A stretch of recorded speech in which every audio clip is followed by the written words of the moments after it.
સુરતમાં ખાડી પૂરના કારણે વધુ એક 2 વર્ષના બાળકે જીવ ગુમાવ્યો છે। લિંબાયતના કમરૂનગરમાં ખાડીના પાણીમાં બાળક ડૂબી જતા મોત, પરિવારમાં શોકનો માહોલ જોવા મળ્યો। સુરતમાં ખાડી પૂરના કારણે વધુ એક બાળકે જીવ ગુમાવ્યો છે। લિંબાયતના કમરૂનગરમાં માતા સાથે સૂતેલું 2 વર્ષનું બાળક કોઈની જાણ બહાર જ ઉઠીને જતું રહ્યું હતું, જે બાદ પરિવારે શોધખોળ કરતા ઘરના ફળિયામાં ભરાયેલા 4 થી 5 ફૂટ પાણીમાંથી બાળક મળી આવ્યું હતું, જેને તાત્કાલિક સારવાર અર્થે ખસેડાતા ફરજ પરના તબીબે બાળકને મૃત જાહેર કરતા પરિવારમાં શોકનો માહોલ છવાઈ ગયો હતો। અત્રે ઉલ્લેખનીય છે કે રવિવારથી શરૂ થયેલા અનરાધાર વરસાદમાં અત્યાર સુધીમાં 2ના પાણીમાં ડૂબી જવાથી મોત થયા છે, જ્યારે 2 યુવકનો છેલ્લા 2 દિવસથી પાણીમાં ગુમ થયા બાદ પત્તો લાગ્યો નથી। મળતી માહિતી પ્રમાણે લિંબાયત વિસ્તારમાં આવેલ કમરૂનગર આવાસમાં નઝીમ ખાન પરિવાર સાથે રહે છે। પરિવારમાં માતા, પિતા, પત્ની, 2 દીકરા અને 1 દીકરી છે। પૈકી સૌથી નાનો દીકરો અલ્ફાઝ ખાન 23 મહિનાનો છે। નઝીમ ખાન મજૂરી કામ કરી પરિવારનું ગુજરાન ચલાવી રહ્યો છે। ગતરોજ સાંજના સમયે પૂરની સ્થિતિને પગલે લાઇટ ન હોવાથી ઘરમાં અંધારું હતું। તે સમયે તેમની પત્નીના પડખામાં સૂતેલો 2 વર્ષનો પુત્ર અલ્ફાઝ ક્યારે ઉઠીને જતો રહ્યો તે કોઈને જાણ ન હતી। પૌત્ર ન દેખાતા દાદી દ્વારા જ્યારે પૂછવામાં આવ્યું, ત્યારબાદ તમામ પરિજનો દ્વારા શોધખોળ હાથ ધરવામાં આવી હતી, જેમાં દાદી નીચે ઉતરતા એક બાળક પાણીમાં પડ્યું હોવાનું જણાવતા તેને બહાર કાઢતા તેનો જ પુત્ર અલ્ફાઝ હોવાનું સામે આવ્યું હતું।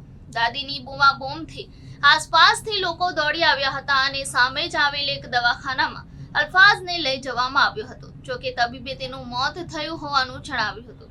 ત્યારબાદ પરિવાર બાળકને લઈ સ્મીમેર હોસ્પિટલ દોડી પહોંચ્યું હતું। ત્યાં પણ બાળકને તપાસીને બાળકનું મોત થયું હોવાનું જણાવવામાં આવ્યું હતું। जी, आपका नाम? नाजिम खान। आपके बच्चे का नाम क्या था? अल्फाज खान। घटना ये हुई, कमरूनगर में हम रहते हैं, तो मेरा बच्चा डूब के पानी में मर गया।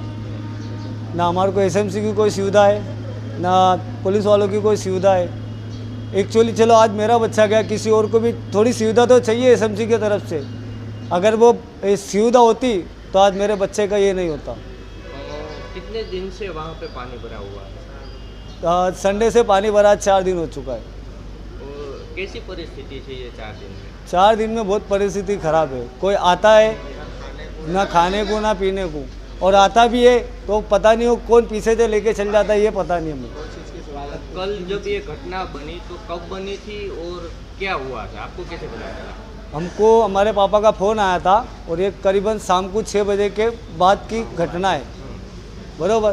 तो हमको पता चला, हमको फ़ोन आया, हम तो दौड़ते आए, तो कमरूनगर के सामने दवाखाना है राजेश भाई का, उनके पास गए तो उन्होंने बोला कि मृत हो गई।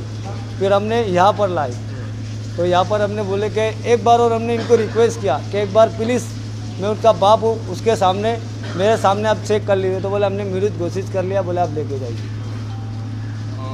क्या हुआ था और कैसे बच्चा ये पानी में गिर गया होगा, कैसा क्या लगता है? ये बच्चा लापरवाही की वजह से हुआ है। अगर एसएमसी की पुलिस की कोई सुविधा होती तो हमारा बच्चा बच जाता, और बच्चा नीचे नहीं उतरा।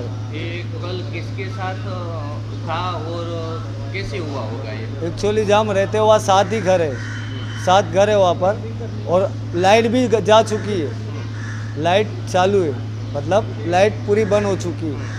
तो वो लाइट की सुविधा भी नहीं है, तो बच्चे को अंधेरे में कोई दिखा नहीं, वो दादर से उतर के पानी में चले गया और किसी को पता भी नहीं चला।